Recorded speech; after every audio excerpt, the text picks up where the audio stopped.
aprendendo a acompanhar. Oi! Oi, gente, Seja valeu. bem-vindo. Saudade! Como vocês estão? Estamos Ai, bem, tá vocês? bem, vocês? Tô bem. Ai, Como Que é aqui bom. na escola?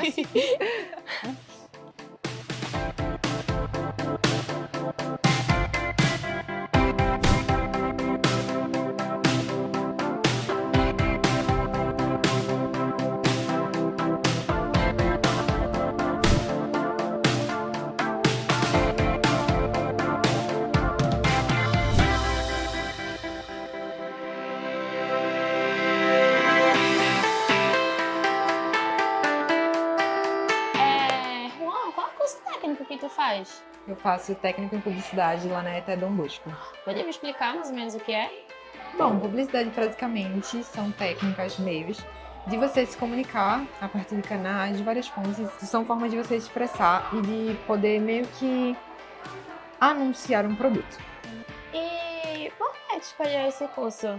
Eu escolhi o curso porque era um curso de comunicação e eu sempre amei a área da comunicação. E eu acho que foi também porque eu tava com o meu grupinho, eu fui muito influenciada por eles, então... Tá, Vitória, o que te motivou a entrar na ETA assim? O que te inspirou? Três meninas vieram visitar a gente, que quando a gente estava no nono ano, elas vieram aqui com o intuito de dar esperança pra gente que estava no nono ano, tentar fazer uma escola técnica, já que quase ninguém da sala estava querendo. Meio que elas foram uma inspiração para mim, me inspiraram bastante no meio tempo que elas vieram aqui conversar com a gente. Bem comunicativa, e eu percebi que era aquilo que eu queria, entrar numa ETE para poder suceder o meu futuro, para conquistar aquilo que eu queria. Tá, Vitória, agora vamos pro que interessa. Como tá o mercado da tua área de atuação? Tá bom? Tá ruim? Como a minha área de atuação é logística, a gente mexe com coisas de encomenda. A gente organiza as coisas, vê como é que tá se saindo. O nosso mercado de trabalho é bem pacífico, a gente pode dizer assim. Porque a gente mexe com certos produtos que chegam para vocês na casa de vocês, como os produtos da Shopee e da Shein. É a gente que trabalha com o trabalho de mercado, com os caminhões e essas coisas. E aí, Erika, qual é o curso que tu faz? E assim, quais são as possibilidades de trabalho nele? Então, eu faço o curso de mecatrônica e no nosso curso a única coisa que a gente mais faz é desenho técnico.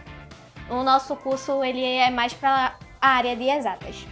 Então a gente precisa bastante saber de matemática, uma coisa que eu não sou boa. Não vou mentir. Então, o nosso curso a gente meio que faz, a gente ajeita ventiladores, a gente faz robôs, que é a parte mais legal. A gente é na parte mais tecnológica, entendeu? Então, eu acho que para hoje em dia é o melhor. É o essencial.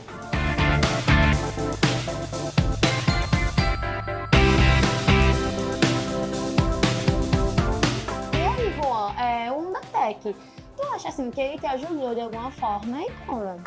Bom, primeiramente, a organização dos estudos eu achei essencial, porque além da gente conseguir fazer o que eles passavam, né, claro, a gente também conseguiu organizar o que a gente está aprendendo no nono ano. E aí eu também acredito que o coletivo, porque como a gente ficava em uma sala, né, às vezes a gente ia pra sala, a gente ficava com outras pessoas de outras escolas e aí a gente pode conversar com elas, enfim, trocar ideias e até realizar as atividades que a gente fazia lá, né. Vitória, tu tinha alguma dificuldade nas provas antes da Undatec? Sim, eu creio que por meio do Undatec eu consegui melhorar bastante os meus estudos. Mas eu era só um pouquinho, assim, vamos dizer, só um pouquinho ruim em algumas matérias. Porém, eu tinha professores bem dedicados que não desistiram de mim, mesmo sendo ruim, e me ajudaram bastante a progredir nesse meio tempo. E o Undatec foi meio que um termo para poder me ajudar ainda mais, me puxar nos estudos, sabe? E aí, Erika, como se organizasse com a tua rotina de estudos, assim, no nono ano? Comecei pelo método de estudo Pomodoro e foi o que me ajudou. Eu fui logo por onde eu tinha dificuldade, que era matemática. Foi o que me ajudou, o método Pomodoro e o método flashcard, sabe qual é? Pronto, foi o que mais me ajudou. Então, você participou de algum projeto na CTE? Sim, eu participo da Produtora Real, que é uma produtora de audiovisual, onde os alunos podem participar e podem exercer as funções. E também da Agência Experimental, que é uma agência de publicidade e marketing do lado da escola, de acordo com os cursos que a gente faz. Participo do NEX, que é o núcleo de extensão do lado da escola, onde tem departamentos de várias áreas específicas. Eu sou líder do departamento de multimídia.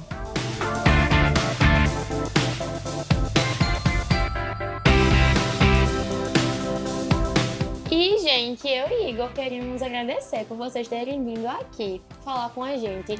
E a gente queria perguntar para vocês, qual conselho vocês dariam para o pessoal que está no nono ano?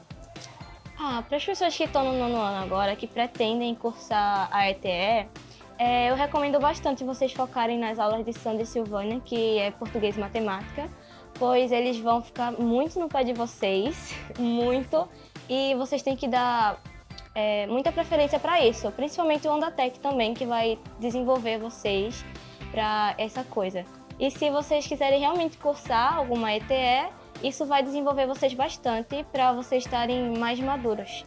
Bom, eu acredito que primeiramente explora os professores, porque eles que vão estar ali com a gente sempre. E também explorar o Ondatec, porque foi lá que a gente conseguiu meio que desenvolver tudo e aprender a meio que nos colocar no meio do composicionamento da prova, né? Então, Ana, como já foi dito aqui, eu aconselho muito a explorarem mais o Ondatec e também aconselho a se arriscar no IF, porque o IF é uma oportunidade muito grande. E hoje em dia, pelo menos aqui no Olindina, os estudantes têm muito medo por ser um pouco mais difícil, por terem mais matérias do que o ETE. E a gente está tendo reforço, e nesse reforço a gente tem História, Ciências, Geografia e Português e Matemática. Porque muitos alunos querem ir para IF aqui, são poucos ainda, mas querem, mas o medo é por não ser cotista, muitos mesmo não são. Igor mesmo, ele não é cotista, mas ele se dedica, ele vai pro reforço e tipo, a gente quer muito, muita gente vai tentar pros dois. E é uma oportunidade única e é incrível o IF e as possibilidades que ele pode trazer para nossa vida. Pois é, e também, como tem muitas matérias, as pessoas meio que põe na cabeça, tipo, nossa, eu não sou capaz de fazer isso. E também o nível do IF é mais avançado por conta que o IF não é só aqui. O IF, se você for viajar para outro canto, você pode fazer o mesmo curso que você estava fazendo onde você estava, em outro canto. Entendeu? Então é mais eficiente.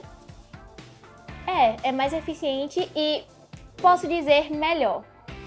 Né? Mas muitos ainda botam na cabeça que não vão conseguir. Eu mesma era assim, eu dizia que eu não ia conseguir, mesmo eu tendo muito potencial para isso. E eu botei na minha cabeça com a ajuda de Sandra e Silvânia, que são os professores aqui base, né, de português e matemática, e botaram que se a gente estudar, a gente quiser, a gente consegue, né? Porque aí muita gente só vai pra ETE, pois, tipo, acho que é mais fácil só por ter 2 matérias. Não vai pra IF por achar que é mais difícil por ter mais de 2 matérias. Mas se a gente quiser, a gente se empenhar, a gente consegue. Eu fico muito feliz porque esse ano os 3 nonos anos estão muito empenhados em passar na ETE e praticamente 99%, ou 50-50, querem ir pra ETE. Isso é muito bom, muito, muito bom. Sim, importante. Então, eu aconselho a arriscarem na IF. E também eu fico muito feliz em saber que os nonos anos estão se empenhando, porque meio que ano passado, quando a gente estava aqui, no meio da nossa trajetória, a gente desanimou muito. Teve muita gente que desistiu. Teve muita gente que desistiu da IF também. Sim. Passou, entendeu? Não foi. Sim, eu ouvi falar sobre isso, mas é questão de se organizar, se a gente colocar tudo certinho, né, assim, na mesa. E é o futuro da gente. A gente tem que pensar nisso, né? O que a gente quer pra nossa família e pra gente mesmo. Temos que correr atrás.